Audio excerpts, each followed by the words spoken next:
வணக்கம் நண்பர்களே, welcome to movie critic channel.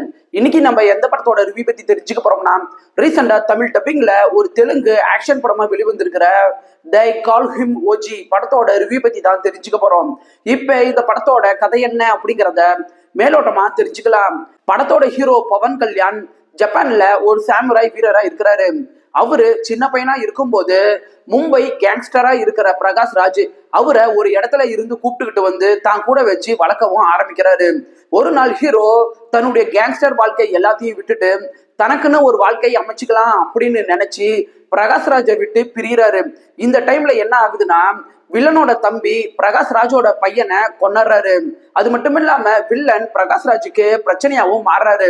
இந்த விஷயம் தெரிஞ்சதுக்கு அப்புறம் ஹீரோ தன்னுடைய பழைய ஃபார்முக்கு எப்படி திரும்ப வராரு, வில்லனை எப்படி எதுக்குறாரு அப்படின்னு சொல்றதுதான் படத்தோட மீதி கதையே.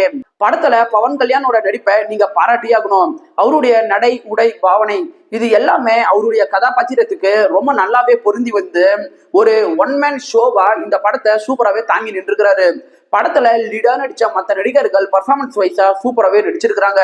தமனோட மியூசிக் இந்த படத்துக்கு நல்லாவே சப்போர்ட் பண்ணிருக்குது. படத்துல ஹீரோவை பில்டப் பண்ணி பேசுற மாதிரியான காட்சிகள் பல இடங்கள்ல வருது.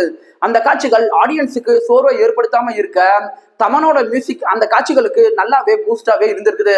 படத்தோட ஆரம்பத்துல அவருடைய மியூசிக் எந்த அளவுக்கு ஒரு இம்பாக்டை ஏற்படுத்தினுச்சோ அந்த இம்பாக்ட் கடைசி வரைக்கும் குறையாம இருந்தது படத்துல நல்ல விஷயம். இந்த படத்தை பொறுத்த வரைக்கும் படத்துல சண்டை கிடையாது, சண்டையில தான் கொஞ்சம் படமே. அந்த அளவுக்கு படம் நெடுக்க பல இடங்கள்ல ஆக்ஷன் சண்டை காட்சிகளாவே இருக்குது. அந்த சண்டை காட்சிகள் பவன் கல்யாண் ரசிகர்கள் மற்றும் ஆக்ஷன் பட ரசிகர்களை நல்லாவே சாட்டிஸ்ஃபை பண்ணாலும் ஜெனரல் ஆடியன்ஸ் மற்றும் கமர்ஷியல் ஆடியன்ஸுக்கு இந்த படம் கொஞ்சம் சோர்வை ஏற்படுத்துறதுக்கான வாய்ப்பு இருக்குது. படத்தோட கதைக்களத்தையே நீங்க எடுத்துட்டா கூட தமிழ் சினிமாலேயே பல படங்கள்ல நம்ம பார்த்து பழக்கப்பட்ட ஒரு கதைக்களம் தான். ஸோ கதைக்களம் புதுசு கிடையாது. ஆனா திரைக்கதையை இவங்க டிஃப்ரெண்டா ப்ரெசென்ட் பண்ண விதத்துல தான் இந்த படம் காப்பாற்றப்பட்டிருக்குது அப்படின்னு சொல்லலாம்.